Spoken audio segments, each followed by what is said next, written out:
Alhamdulillah. Sugeng dalu Pak Gareng Semarang. Nggih, sugeng dalu Mas ya. Alhamdulillah. Sehat nggih Mas nggih? Alhamdulillah pinaringan sehat. Syukur, syukur. Sehat jasmani lan rohani sing nggih. Niki wau rawuh wonten ing Rejo Agung jam pinten?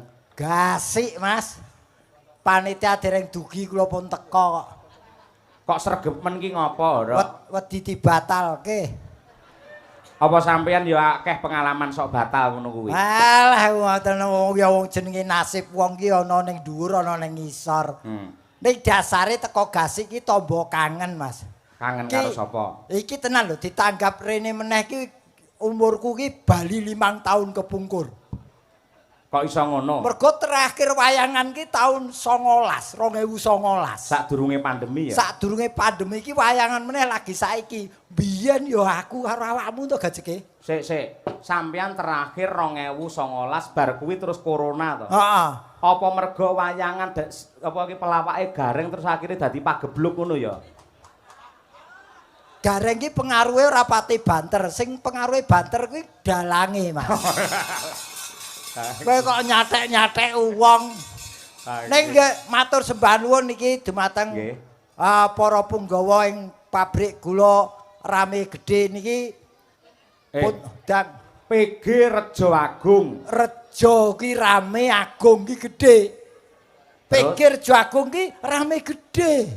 Oh iya. Iki ning dawuh sing tak tampa, sing jenenge perusahaan terus kampung utawa wilayah jenenge wong ki ra entuk dibasake. Nah, iki mulane tak basake supaya wong ki ngerti bahwasanya selain Rejo Agung kuwi ana apa ki tembung liyane. Mergo saiki tembung-tembung ngono ki wis do ditinggalke. Oh, ngono. Nah, dadi kosakata ki semakin tipis mula kudu didudah meneh. Nggih. Sing menjadi catatan saya iki lho. Apa, Mas? Lho kowe iki wis diparingi rejeki rene lho. Kok isih mau mbok utarakan isi ana apa peringatan wayang dunia. Heeh. Terus kowe rene. Heeh. Ketoke sajake kok kowe gelo. Gelo piye to? Lho mergo cintaku karo PG Rejo Agung, kasetyanku karo PG Rejo Agung, akhirnya aku rene izin karo Pak Rektor. Wong ki rasah munafik. Sik to, sing dikersake piye kuwi? Ya cinta oke. Nganu kene kuwi ora titik berate iki mergo kowe rene iki mergo kowe ditanggap. Ditanggapi hubungannya karo apa? Hubungane yen kowe ditanggap tegese kowe ning kene lak ya wayangan. Betul. Kuwi padha karo kowe ya mengeti hari wayang dunia. Oh iya. Ngono. Dadi hari wayang dunia kuwi yen sing apik ora mung ning kampus wae, ora mung ning Solo wae, ning seluruh dunia khususnya Nusantara. Betul. Memperingati hari wayang ki pas. Nah, lah saiki padha-padha iki sing diperingati hari wayang sadurunge ning Rejo Agung ki ya. Heeh.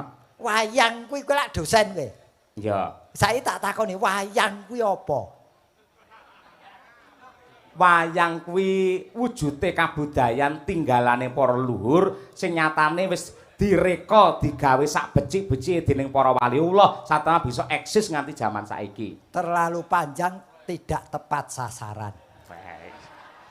Menggawe Pak D Gareng pripun? Wayang itu 6 huruf W.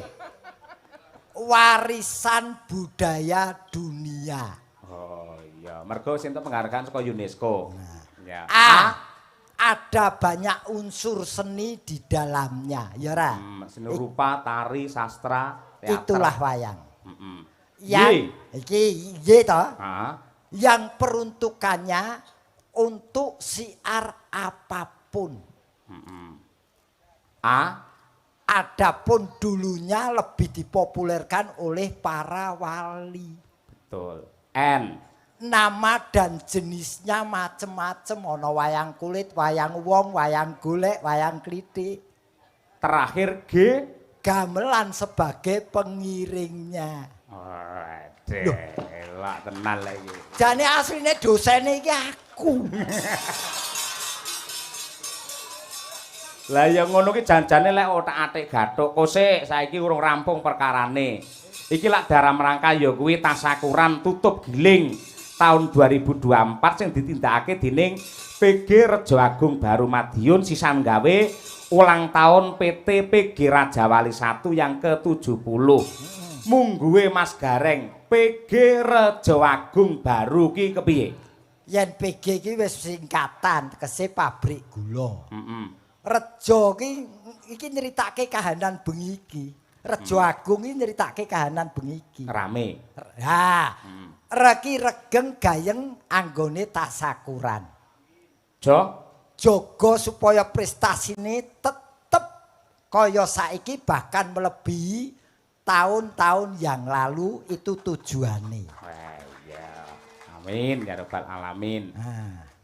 Anggelar wayang kulit hiburane kanthi dalang ki Cahya sapa jenengmu? Mbuh. Melu bengi ora apal-apal ora. Kun mau. Kun tadi. Lah ya tadi ki mau. Oh iya. Cahya kun tadi. Kuwi mau A. Terus Gung. Gung ki gunging panuwun katur panitia mergi wayangan dalu niki enten garenge saking Semarang. Garenge kaya menteri katut, Dara. Lah iki wis tak jagake nggo lebon kendaraan lho Mas iki tenan. Aku ki tenan iki kewahyon ya kerejeken matur nuwun nderek bungah niki nggih barengi ulang tahun apa ki? Ulang tahun PT PG Rajawali 1 yang ke-70. Aku ki seneng otak-atik ning tak mungguhke karo situasi dan kondisi. Maksudnya piye? Iki lak HUT, yen HUT lumrahe wong ngarani Hari ulang tahun. Tegese ki jane ana dhewe. Maksudnya? HUT ki H itu hanya diperingati 1 tahun sekali. Betul. Mergo yen 5 dina sepisan kuwi weton. Iya, pasar piye. Iki sing luwih penting kowe kudu ngerti. Umurnya bisa bertambah tapi bisa berkurang tergantung yang diulang tahuni objeke. Maksudnya piye kuwi? Yen sing diulang tahun tuh objek hidup tegese bernyawa itu berkurang karena ada batasnya. Tapi kalau seperti misalkan PG kene, kuwi diulang tahuni bertambah. Nek yen menungso kuwi berkurang mergo wis duwe jatah dhewe-dhewe takdir. Oh iya, T terakhir tetap harus disyukuri semuanya karunia ilahi. Loh, PT PG Rajawali Ra. Ayo. Rajawali ki kene kita. Ini di bawah naungan Rajawali. Ora ngira. Iki omong pembatang iki mau. Lho, lagi jare kon bedhek kon nganu ngutarake. Iya. Rajawali ngarepe Ra. Iki Rajawali iki lak sing menaungi PG Rejo Agung. Betul. Ra ngira PG Rejo Agung iki wis nanggap kok Rajawali durung.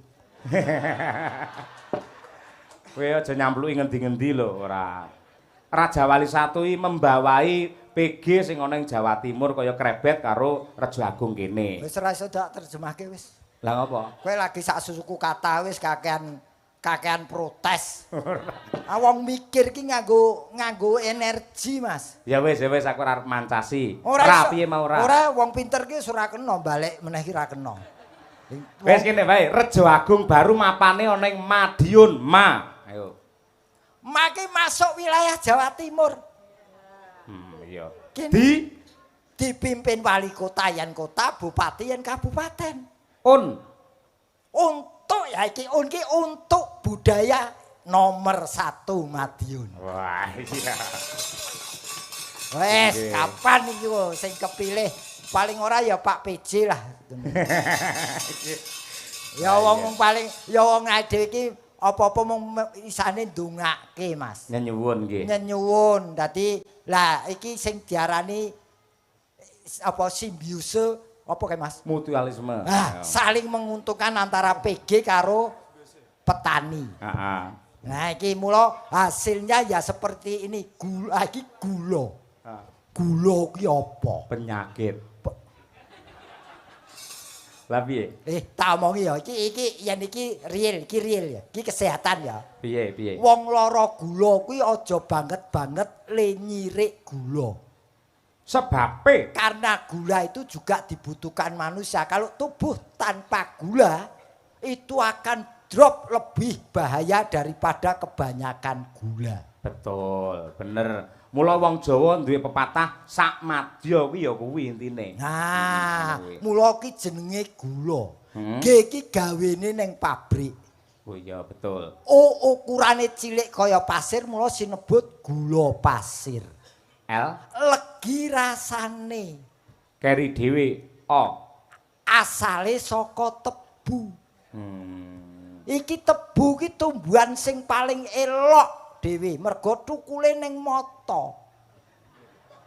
Tebu nek thukule ning mata ki cara ngendi? Lah, kowe ora tau mempelajari ilmu pertanian kowe. Kok iso ning kuwi gek matane sapa sing gelem kethukulan kuwi lho? Ya, matamu barang kuwi. Kok matane Ditakoni tenanan kok ya. matane tebu kuwi. Tebu ki nandure setek. Thukule ning mata ros-ros tebu kae ana matane thukule ning mata kuwi. Lha wong kene iki bekas mandor tebu kok. Mandor apa maling tebu? Lah ya barang dipecat terus maling kuwi aku. Lho kuwi lho memang bener gitu. Iki ora gojek. Nggih. Dadi tebu ki wae. Makane apa ki sarwa menguntungkan. Heeh. Sarwa menguntungkan petani dan pabrik sini. Mula ndongake sesuai dengan usianya yang 70 tahun. Tujuannya untuk pabrik ini semakin maju dan berpenghasilan yang maksimal bisa tercapai. Amin, amin ya rabbal Nol, alamin. nol kuwi modalnya itu angka nol kayak Mas. Angka nol ki berkesinambungan bersatu, sak garis ning bersatu. Modalnya untuk menuju itu adalah persatuan antara pabrik dan petani tebu. Wah iya. Mula pikir jagung bisa mendapatkan kesuksesan ya pancen nggunakake kekompakan saling sinergi kuwi lho Mas Gareng. Apa? Sinergi. Oh sinergi aku ngerti, sinergi ra ngerti aku. Tak golekne kanca Mas Gareng. Aja. Lah ngapa? Kanca yang rayu wegah aku. Loh, kowe iki piye? Sak rat iki ayu kabeh iki piye to kuwi? Lho ayu kabeh to?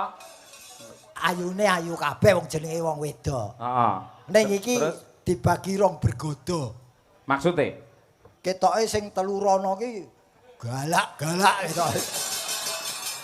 Mula didekek pinggir lek nek penonton nakal kari nyatek ngono lho. Tapi terus terang Mas, Apa? saya didepono wong wedok sing kaya ngene iki nuwun sewu.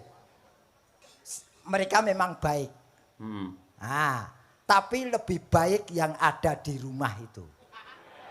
Bojomu? Lho iki nuwun sewu. Wong iki penilaianku kok. Ya boleh, Iki boleh, objektif boleh. lho Mas, Ya, objektif. Mergo bojomu streaming ya ki ndang. Nah. Ah iya. Nggih. Saya tetap memilih yang baik. Walaupun ada yang menarik. Betul. Padha karo aku. Aku wis ndhi ngelmu. Nun saya upamane aku lunga ning dalan ngono ya, kok petuk karo wong wedok ayu. Bar kuwi aku langsung astagfirullahaladzim langsung mulih mandeng bojoku. Jebul isih ayu Sukesi Rahayu. Ngono kuwi. Nding ya ngono, aku dolan ning Jakarta ya ngono. Ndelalah Bu Kesi ning hotel. Aku dolan metu dhewe ngerti Cina resik putih dedeke lenjang-lenjang kae. Bar kuwi aku nyawang langsung dingkluk, langsung ning hotel terus tak sawang bojoku. Ya Allah, bae tek ayu Cinane mau. Aku wis kadung ngene lho, bareng ki sing terakhir ki terus dadi ngene lho. Ngene tak omong ya. Apa? Kita rumah tangga itu modalnya cinta. Betul. Mencintai itu kata kerja. Dicintai itu kata sifat. Tapi cinta bukan kata benda, tapi cinta kata hati. Wah, iya bener. Maknane mencintai, gitu Mas Gareng. Apa? Mencintai tidak hanya kita tidak menyakiti orang yang kita cintai, namun bagaimana keikhlasan kita menerima rasa sakit yang diberikan oleh orang yang kita cintai. Itu maknane mencintai. Ya.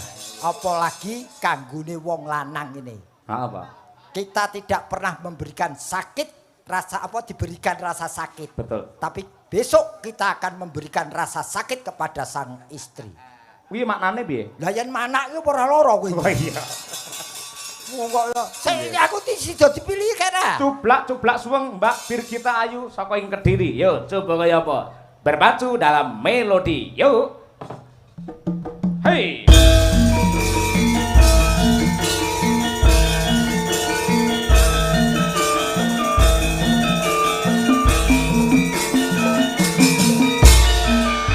Cuplak suweng keteng goleter wamuka tundang kutelama kolera lere sopon tule ake sirpang tule kopong sirpang tule kopong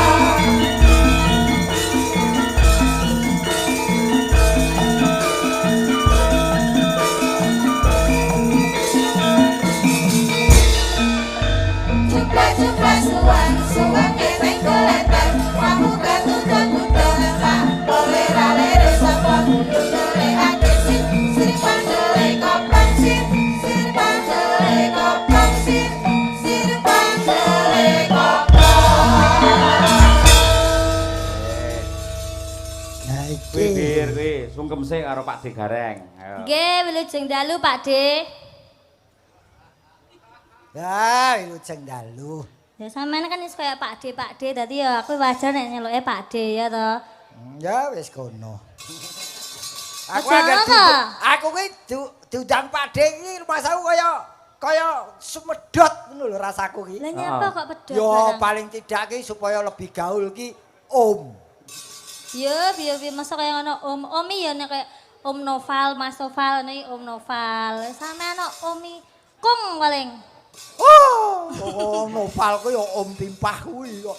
Wong ya ning ora apa-apa. Gedhe pangapuraku sing baku nadyan jabamu kaya ngono ning jeromu tetep ngajeni wong sing luwih tuwa. Nggih, lah nggih to Pak D. Rani ya Nduk, sadurunge selamat ya atas kelulusannya Nggih, ya. terima kasih Pak D. Hadiahnya apa?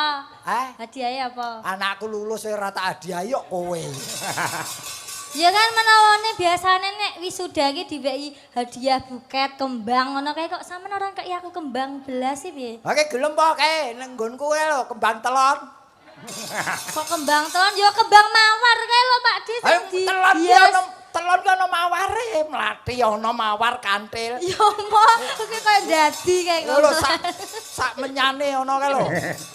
Wong kok ning Malah niki darane. luar biasa ya. Ya seneng ya Nduk ya ditimbali rene ya. Nggih, Pak D, ngaturaken wilujeng dalu Bapak Ibu. Assalamualaikum warahmatullahi wabarakatuh. Waalaikumsalam warahmatullahi wabarakatuh. Tuku payung ning Pasar Baru. Cakep. Keluarga PG Rejo Agung semoga sehat selalu. Amin. Tuku melon karo teri. Apa Kok guyu to, Pak? Aku kok guyunya apa, Pak? Ora. ora ya lah kowe dadi tembusi gen ra diguyu. Lah ya piye to, Tuku Pak? Tuku melon karo teri. Para penonton mugi kathah rejeki. Amin. Tuku payung, tukune tutup. Cakep. Ya Bali. Aku iki pantun apik-apik ndongakno. Lah tuku arep tuku payung, tukune tutup ya Bali no ora sida tuku no. Iya iya betul. Ning Pak D. iki ngetokke bocah iki pancen cerdas, pinter. Kok iso? Kok iso? Loh, ya dari kata-katamu, dari kamu berpantun, wong pantun ki ora gampang. Kudu iso dol tinuku dhewe. Anu, nun Apa, sewu, Pak D? wis sarjana S1. Nggih. Wis dipacar rung. Dereng Pak D. Apa? Dereng Pak D. Sekseni danyange pabrik gula iki ya. Iya Pak D. Tenan? Iya. Sampeyan mbok golekne jodoh anakmu kok piye? Lah timbangane tak keke wong liya tak pek dhewe kowe kok. Kok wong Iya ta mosok aku jek enom jek muda karo jodoh ki sampean. golek dhewe wong paitane ati kok. Kok kon golekke wong kon sepasar bubar aku sing mbok salahke. Ya kan menawane anakku ya lulus lagi lulus. Lah kepo gelem anakku wedok kabeh kae. Ya mau wedok ya Lah sing iya. lanang. Sing lanang enek ra? Sing lanang. Tenan. Iya. Maratuaku. Saya tuwek. Lah ya wong yo ngene lho, pasrah wae sing gawe urip. Nah. Muga-muga dipinaringan jodoh. Nah, iya. Jodoh. Muda ketemu jodohmu aja bojomu ya, jodoh. Loh, lah jodoh karo bojo bedane apa? Bojo karo jodoh ki beda. Bojo itu bisa dipisahkan oleh berbagai masalah, tapi kalau jodoh yang memisahkan hanya kematian. Oh, berarti kayak aku karo sampean wi ya bojo. Hah? Ah. Pokoknya aku yang garis bati, piye carane pisah? Waduh. Lah ya kayak aku karo Pak Yoyok kuwi ya bisa bojo. Bisa. Bojo dalam panggung. Oh, ngono. Iki Iya, iya, panggung, ngene iki bojo harus setel iya sekata sejalan. Heeh, Pak D. Neo, engko anggere wis dadi aja piye dhewe ya, Nduk. Napa? Mesake nata sing nyungging. Iya. Wah, kuwi setia karo Madangkara luar biasa. Ora nate pamit bocah kuwi. Kecuali besok tanggal piro? 8. 8. Nggih. Iki lho Nduk Birgita ana nawala dumateng Bapak Dalang Cahya Kuntadi. Kula nyuwun gending utawi lagu Podang Kuning. Ha nggih. Sampeyan mbanjeli genduk Umi ra apa-apa ya sing dikersakne jane Nduk Umi. Ning gandeng Umi nembe berhalangan wingi bar kecelakaan. Napa dengkule niku ora kena ditekuk sikan. Ayo. Mbok ya ora usah dienggo. Nggih. Menika saking kula nenggih bapake Pak Nopek Novian. Nggih. Ya diaturake Podang Kuning dening Mbak Birgita Ayu. Ya Nduk, dibawani Nduk. Nadyan wujud temong paksi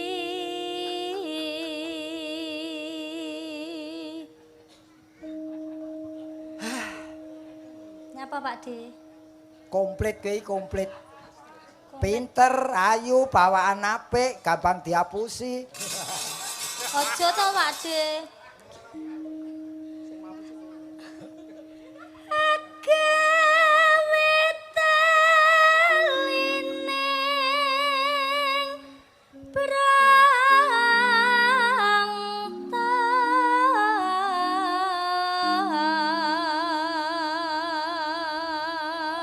Bir gayane Dalem. karo ngrayu Pak De Gareng ngono lho ben panjenengan gen awet enom ngono lho ya. Ndang. Oh, ngono ya, Pak. Iya. Kang Mas Gareng ngono, Pak. Yo aja. Lah pripun, Pak? Kang Mas Jawil Kasut ngono. Jawil kan. Momah mumet aku dikasut terus. Gareng kok jawil kasut. Kakang Mas ngono juga. Kakang Mas, dari angka 1 sampai 10, aku hanya memilih angka 7, Kang Mas. Kok bisa? Kok 7? Kudune ngono. Lah ya kok bisa 7 kurang 7 lho. Kok 7? Karena tujuanku menjadi istrimu, Kang Mas. Gelem, Nyapa to, Reng? Pak D? Ah, Gelem. emah. Mau lho, Pak. Ndek bojo kaya ngene nyekake umur. Kok iso? Alah kowe ndek bojo ayu nom ngene mlaku-mlaku ning pasar senggol wong ning bathuk cekut-cekut. Engko didemek wong ning sirah ngelu. Wis iki pokoke ora wis aku wis trima aku wis. Aku tak sing model ngene-ngene iki wae. Iki senggol jerit doan. Singgol misuh lek kuwi. Ora. Aja dadi atimu. Nggih. Pancen kowe sing tak enteni. Ayo tutukno Yayi. Lho iki lho Pak D. Kok Ya, udan? yo. Halus manis nengsem make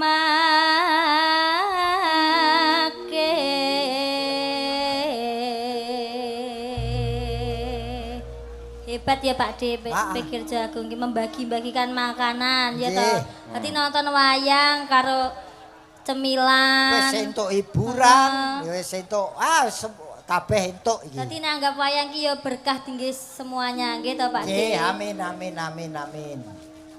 Nano. Ya Bir. Wes wenggen kung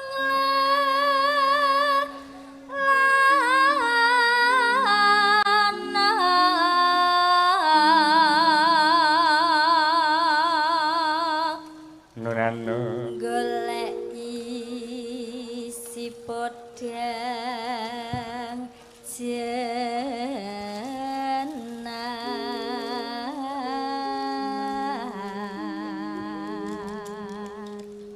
Yayo yayo Hiba bunga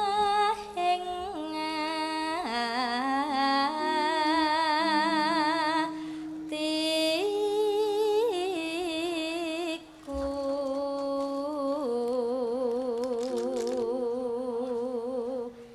nyanding bisa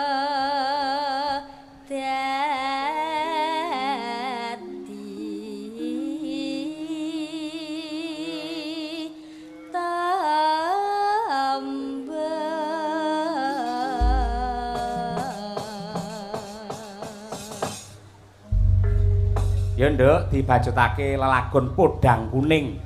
Podang Kuning ini doa yang terbaik untuk PG Rejo Agung. Podang adalah burung yang bisa terbang, kuning adalah emas. Semoga keluarga besar PG Rejo Agung terbang tinggi ke zaman keemasan. Amin amin amin. Nggih. Monggo Podang Kuning dados. Yuk.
Terima kasih Mbak Birgita Ayu. Aku ki sangger nangguri cah nom-noman ngene iki ora wani ngepol-ngepolke. Lah ngapa? Ya bedot mah kalah ke umur. Oh iya. Nadyan tua aku ning yen nggon stamina tetep kalah. Wah, iya. Mula ya sak madya wae wis. Jenengan wis mangsane wis sepuh ya Pak Gareng? Ya ora. Lah kuwi jare staminane kalah karo sing enom. Lho ya stamina ki ora perkara nom karo tuwa. Kadang wong nom ora tau olahraga staminane ya gampang drop. Oh iya betul nggih. Sik iki bintang tamune kejaba panjenengan sebagai penggembira. Terus Kersane panitia iki golek warna baru sing kira-kira ki rong begitu diketahui oleh kalayak rame. Ning yen ning TikTok iki bocah iki wis virale ra umum. oh, iki tukang nawake apa? Sepatu apa daster? Kok anggur takoni serius kowe ngono. Lah ya engko ben jumeneng kok takonono dhewe. Ah iya sapa? Genduk Hani Kusuma dari Tulungagung. Iki bocah iki apike yen joget. Wis to jan luar biasa. Oh iya Pak. Pokoke anu lho Mbak Ani, aja ngangge rikuh pekewo, aja sungkan. Kudu kaya ning TikTok kae. Ah iya. Dadi yen wayang glundung ya glundung ora masalah. Wes yen perlu gelungan coplok ora masalah. Kok temu malan kuwi engko. Ah iya ya ora nganti ngono ah. Pelok Mas Dar, ayo coba. Gandeng bocah iki saka Tulungagung yo ngaturake jaranan Tulungagung disupport jumenenge. Pur bareng yo kanca-kanca. Nangis sajroning atiku. Ayo Mbak Hani Kusuma.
Saiki energik kaya ngono Mas Gareng. Takoni nek iki mau wis ketok latihan ora wutuh.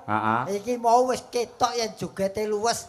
Sajake wis setel karo pengendange Ranto iki kendangane memang Ronta-ranto.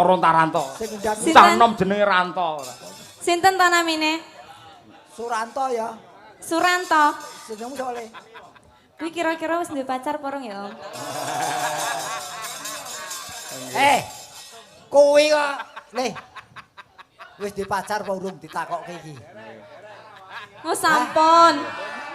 Tak bocori iki kena jujur aku. Pripun? Blok Suto blak kotang terus terang sing ngendang kuwi jenenge Mas Noval Cahyadi. Noval Cahyadi. Isih enom ra duwe pacar ning bar pegatan deh. Iki to Mas Leres. Katur wilujeng dalu Bapa Cahya Kuntadi yang tampan sekali kesayangan Ibu Kesi. Wah, iki pomo Bu Kesi ramelu tak gasak tenan kowe. Makane yen nyambut gawe iki aja ngejak bojo. Loh, aku ki nyambut gawe lek bojoku ora melu. Aku ora iso apa-apa. Wong semene mbane sing ngurusi bojoku. Ana yen ana penyanyi ngene, kowe ya ora iso apa-apa. Asline ora mergo kuwi, Om. Apa? Mergo nek gak dielek apa ditutke ibune, bahaya. Sebabe? Nglencer teko ngendi-ngendi. Loh, heeh. Mulane. Oh iya, payan yo kabeh ki nganggo kudu dikendhaleni. Iya, dikendalikan. Beda kaya aku diculke bojo ora ana, ora masalah. Mergo yo gak enek sing ngarep. Ora nek sing arep dhek golek suket dhewe akhire. Nggih. Ngarep kok ora ana sing Tapi ngarep. saya percaya kalau Pak Yoyo ini mungkin tidak akan pernah seperti itu nggih, Pak. Alah, amin. Sapa? Pak Yoyo. Alim loh. Sapa? Pak Yoyo ki lulusan pondok. Oh, kuwi.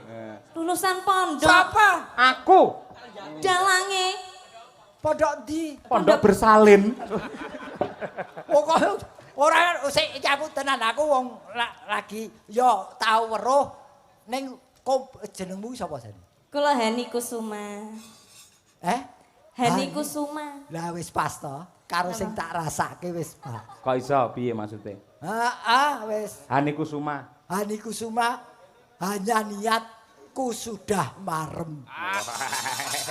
Aku ki niat tok wis marem apa meneh yen gelem karo aku modar mesti. Sing mudar sapa? Aku. Nek tenan candi to nduk kowe sayang. Dalem Candi. Tulungagung. Tulungagung ki jembar. Tulungagungnya campur darat. Oh, campur darat. Ngerti, Leng. Mbuh. Mulane ya dolan rono. Aku ki kerep lho ning Kabupaten Doa ki. Kabupaten Doa. Nggonmu ki lho. Tulungagung. Lah iya, Tulungagung. tetulung sing paling gedhe iki Doa. Oh nggih. Paling sabone sampean ning Gunung Bolo. Ning ndi? Gunung Bolo. Ya karo dalange. Oh mosok to? Wong ndek nek wong kono iki WA aku. Anu iki katoke sapa ya keri iki nyang kene. Ukurane iki nek gak salah nganu L. Oh, gareng genah kuwi.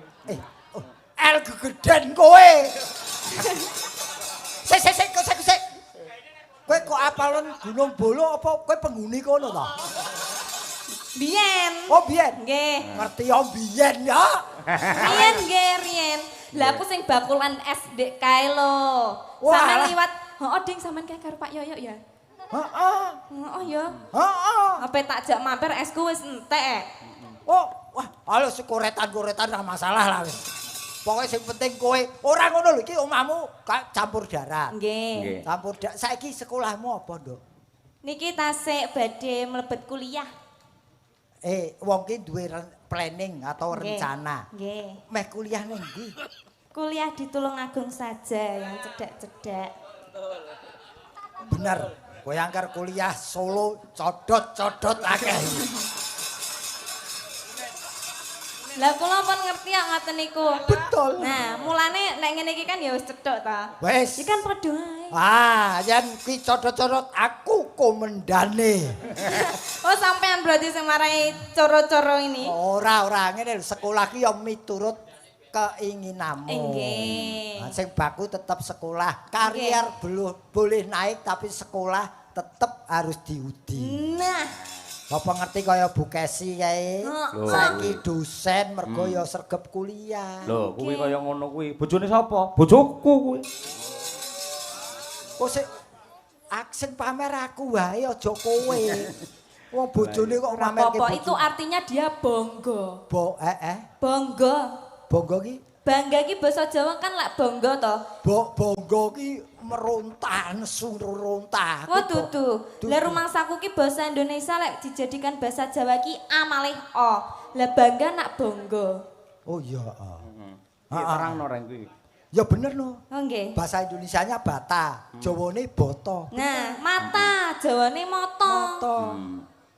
Ning ora kabeh sing jenenge basa apa ki jenenge Indonesia kena dijawake, Jawa di Indonesia ora kabeh klebu bangga kuwi ora iso. Ora iso kowe saiki bahasa Indonesia kepala apa arep kepala.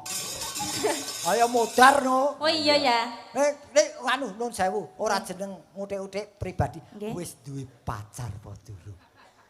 Dereng ter mriki. Hah? Ter mriki dereng. Ning kene Dereng. Arep ning ndi wis ora masalah, sing penting ning kene urung. Dereng nggih, tasik sepindah niki. Arep pindah ning ndi?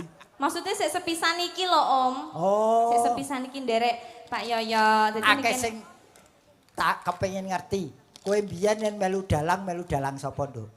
kula ikut Pak Minto Darsono. Wah. Kali sing gender niki. Nih, kalian sing gender. Oke. Oh Kula, iya ya. nggih kula biasane nek berangkat nggih sareng Mas Dar niki. Mas Daryanto yang gagah perkasa yang anune dawa itu. Anu maksudnya Dadi kowe lunga nyambut gawe iki bareng karo ngonoan kuwi. iya no. Badang kuwi. Bareng aku nek ning bis bareng rombongan ngono ta Om. Aku lingguhe jajar wong loro karo Mas Dar. Wani fitnah. Oh, alah kowe iki Wong disyukuri. Dek mbene sampean sing muni lho, Dek karo aku ae ya Dek aja ning kana-kana. Engko aku pijetono wong ya wis tak pijeti lho Mas. Muga-muga bojone nonton. Wis. Iki lho Nduk, Mbak Nggih. Hani, ane Pak Mundut tak goleke sing cocok karo karaktermu. Apa iki, Mas? Saking Mbahno Kulit. Nah, Wah, Mbah No iki cocok karo Hani. lagune. Lagune. Tak kira Mbah No kulit. Petung Rejo Nguntara Nadi Magetan. Nggih. Ngersakake tembang Lestari Lintang Asmara Srindang Biru. Nggih. Kagem tutup giling PG Rejo Agung, semoga hasilnya melimpah ruah Amin. dan barokah. Amin. Katur dumateng Ki Cahya Kuntadi kalian Kaji Gareng. Nggih. Reng awakmu wis suwe kok gak ketok neng ndi ae Reng. Lah iki lho. Nggih, Mbah No wong mboten nate ditanggap mriku. Biar Lestari, Nduk. Ayo, coba. Nggih. Oh, iki. Lestari alamku, lestari. Dudu. Lestari, lestari, Penekno blimbing kuwi. Niku to, Pak. Betul. Saja iki bocah iki kepengin dipenek bocah iki. Loh, sapa melu ki mang ayo? Monggo dipun aturaken. Oke. Lestari dening Lestari. Mbak Hani Kusumo Made in Tulungagung Oke. bersama Madanggara. Yuk.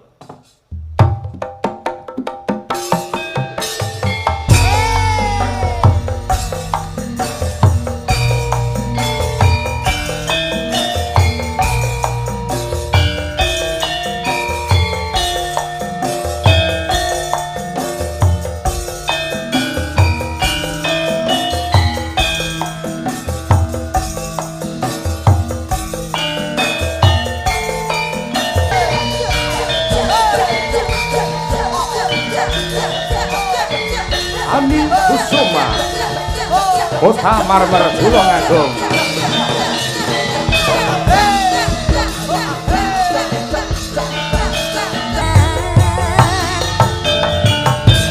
Aku nembus marang kadagian Bebek manis sinawan Aku stres sejati manggina lestari Nyanyi dong tembang suci Yang semisah jroning hati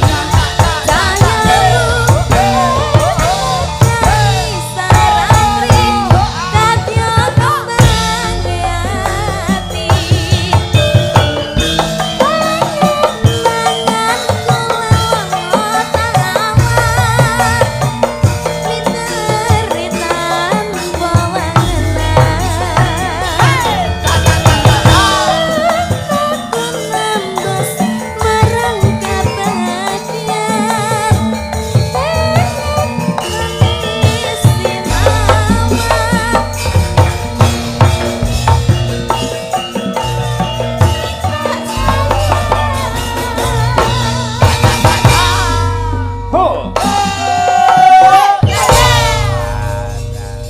Lestari sampun katur. Wes, lestantun iki pancen lagu sing Lestari, Om. Ayo lestari iki basane lestantun. Oh, lestantun. Wah ya kari pembawane, Mas. Maksudnya? Lagu ki wis enak, wis apik. Iya. Saya dibawakan oleh seseorang yang bisa mendalami bahkan bumboni saya apik lan kepenak. Betul. Nggih, kaya anahane anu ki. Hani. Anahane anu. Hani. Karo ya saiki paling tidak ya malah sak putuku kok. Putu. Iki putuku jane umur-umurane sak putuku. Ora sak putramu to iki malah. Ora, anakku iki luwih gedhe wis anu. Tuwek, sapa ngomong tuwek? Ya wis gedhe ngono kok tuwek. Wis gedhe. Ora perlu kan mbok takoke seputu kentose monggo. Nggih. Lah iki lak sik generasi to, Mas Gereng. Generasi era sekarang. Betul. Nadyanto luwih cantik, luwih pinter, luwih bergas. Ning pengalaman tetep kalah karo sing sepuh kaya jenengan niku. Mbok dituturi dadi sinden sing apik. Yen dadi sinden viral kondang kuwi iso gampang. Sing angel ki ben iso lestari sempulur Wis, sepanjang iso zaman. lestari iki mau wisan. Wis iso lestari. Iki lagune mau maksudnya. Maksudnya karirnya itu biar bisa Awet. lestari awet ngoten lho Om. Lah kuwi gumantung amal dan perbuatanmu. Oh ngoten. Heeh. Dadi nek perbuatane apik Bakale ya lestari. Lestari. Awet, amalmu gede, ya kowe bakale rezekimu ya tambah gede. nggih Mula ngrembug mumpung kepethuk aku ki amalo. Carane ngamal. sedekah. Sedekah. Aku rene mau nggawa awak. Apa? Aku rene mau nggawa awak. Terus sing tak sedekahke apa ya? Ayo wong kowe wis gedhe tuwa ya mikiren dhewe. Astagfirullah. Tuh sapa sing tak sandang? Nganti kelepean aku. Ha iya to. Aku ki anggere kok ngene pancen lali Purwodaksina. Kepengine mung sarwa kepengin mangsa. Mangsa sapa? Ayo Hani Kusuma. Ora teh, Nggih. ora. Tegese amal sedekah niku apa yang Ya, sing penting karier itu yang baik konsisten. Nah, nggih kuwi. konsisten. Jangan terlalu naik, tapi ada grafik kenaikan. Nah, Nggih. yen kowe madel ngene ayub-ayuben sok lali mau sing tak omongke Purwodaksina akhirnya jatuh tersungkur. Oh nggih, ndelosor. Iki anu natural kowe ya, Nduk, natural. Nggih. Ning wah jan hebat iki TikTok-e aku nyawang TikTok-e bola-bali kok. Lho sampeyan duwe TikTok ta Pak Gareng? Lho wong aku ki konsumen TikTok kok. Maksudnya? Tuku sandal, kaos kaki. Oh, golek sing murah. Ya Golek sing patrano murah. kuwi. Lho, lah yen ana sing murah kenapa golek sing larang? Wah iya. Karena kualitas tidak bisa dengan cara mengukur murah dan mahalnya barang. Oh iya. Ora anu kae to. Rupa mung nggawa rega ngono kae ora. Wah saiki Ora kanggo kuwi ya. ora kanggo. Ora kanggo. Kowe aja meneh kok nggawa rega, nggawa rasa wis ora kecekel. Iya. Ya, Lintang Asmara coba kaya apa? Nggih. Kita duetke karo coba Mas Muhammad Taslim. Ayo. Wah! Mumpung petuk karo Mbah Hani Kusuma iki. Ayo. Kang pundi niki? Piantune. Ayo. Sing di, Taslim sing di. Sampeyan iki sing jenenge Muhammad Kresek. Sapa kuwi? Jenenge Taslim. Sing dia. Kae kuplukan biru kae. Apa? Sing nganggo kupluk biru kae. Ae penonton. Oh penonton. Liyane pokoke pradonggane pengrawite Mas Yoyo sing jenenge Taslim kuwi mau. Nggih. Sing nyiter. Di Kayak taslep kowe. Oh taslep. sing Lah sing ngiter. endi to? Om? Hani, Hani. Dalem. Kalau girong kae lho. Ngagem kaca tinggal. Saiki Wah, paranono, diparani. lah. Iya. Iki ngerti yen arek kepethuk. Ayo Mas. Oh tangane langsung dilongne lho. Loh.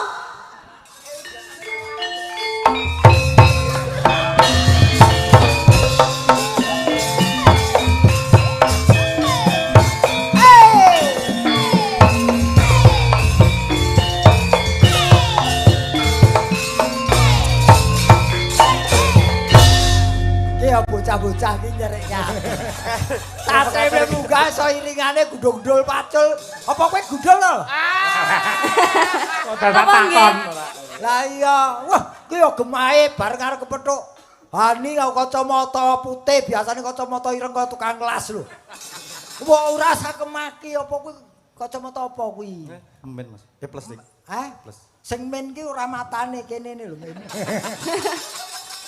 Rek kaya ngono kuwi. Sugeng dalu Mas. Wilujeng Tamrin dalu. siapa? Tamrin, no, Tamrin. Mas sinten? Taslim. Oh, Mas AA. Iki jenenge Aikaibon. Tas kuwi ngarani lem. Dadi leme tas ki Aikaibon. Ya. Hohomu ki. Ya tepungan. Sehat nggih, Mas. Ayo. Kowe bareng kepethuk Hani kok ngewel kabeh ngopo? Ayo. Aja kok ngobrol karo Hani, karo kancane angel. Angger Ayo, kuwi ra ngomong. kenek-keneke dhek ngetik akhire kok. Kok kedere tekan ndukur sampai ngesor sak kacamatane ya keter-keter ya, Om. Mboten apa-apa nggih. Sehat nggih jenengan. Alhamdulillah Nggih. sehat. Pipise lancar. Lancar. Oh, lancar. Maksudnya iki kadang ki nek anyang-anyangan ki luwara lho, Mas. Ditaleni no. Napane? Karet. Napane sing ditaleni? Oleh Mas. Oh, anyang-anyangan taleni kok ora ngerti to rumusane. Mboten. Iki anyang-anyangan ki to. Sing Heeh. ditaleni gulune. Wong dulu nih. Heeh. Oh, ndak sia malahan. Tepungan kono. Lim. Ayo Lim, tepungan Lim. Wis kenal kok Oh, ya. ora ayo tepungane. Iki sidone Pak Minto to. Nggih. Loh, aja Pak. Kumpulane karo Gombes iki. Nah, Gombes. Urung tau kumpulan karo sampean kok. Lah iya. Nah iya, tapi kan tahu. Nggih, Mas Taslim. Aja karo kuwi Mbak Ani. Sampeyan kok sing Kenapa? getun sampeyan. Dan apa to? Lah sampeyan ngobrol angel Nggih, nembang mawon nggih. Nggih. Mas Taslim. Nuhoni pamundhut saking Mbah No Kulit. Nggih. Behno kulit. Nggih. Biasane iki rupane kaya ampas tebu lho. Nggih. Bareng kepethuk Hani kok iso bening men kowe. Nggih. Lintang asmara menika ugi dipun pundhut kalian Pak Supari, Gunung Sari, petani tebu manis. Nggih. Menika, monggo dipun aturaken Mas Muhammad Taslim kalian Nggih. Mbak Hani Kusuma. Yuk, dados hoke. Oh.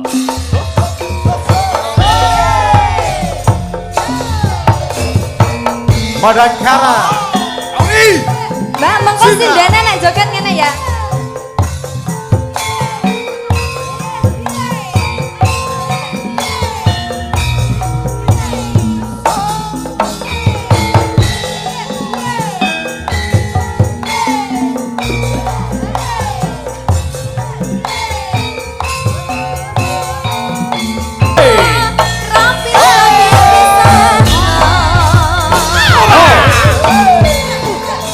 Sukses untuk pinggir jagung baru Madiun. Hani. Haruka. Mas Taslim. Ya.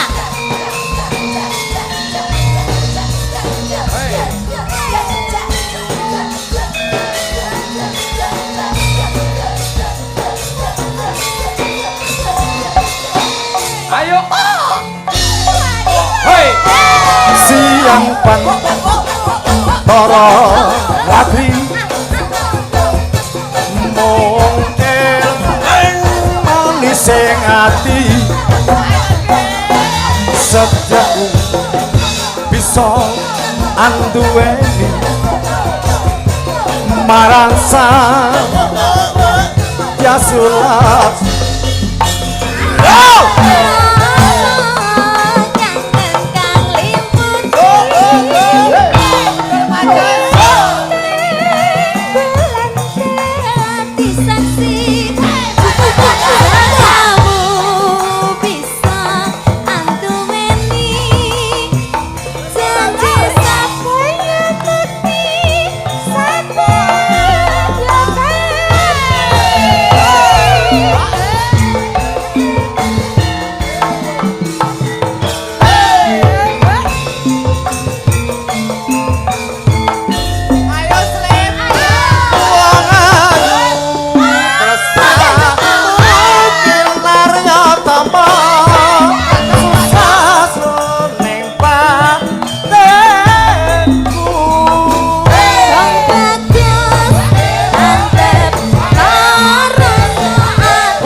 Luar biasa. Wargane endi? Ketut. Tas, Kon. wis to Kok tas. ngawel wae to Mas Tas. Wis, wong wis iki dikei anugrah kok sik arep golek musibah. Lah nggih. Oh, Kaya pangku lekno. So, oh. nggih Mbak Ani Kusuma saged Nggih. istirahat Oh, rumiyin. nggih. Nggih. Mas Gareng, Nun. Gandeng Mediun menika piyayi ingkang mirsani wayang menika mawarna-warna. Majemuk. Majemuk sing remen kalian guyon kathah, remen kalian wujudipun lagon nggih kathah, ning Leres. mboten sekedhik ugi ingkang remen kalian lakon. Nggih, ingkang baken menika. Nggih, leres.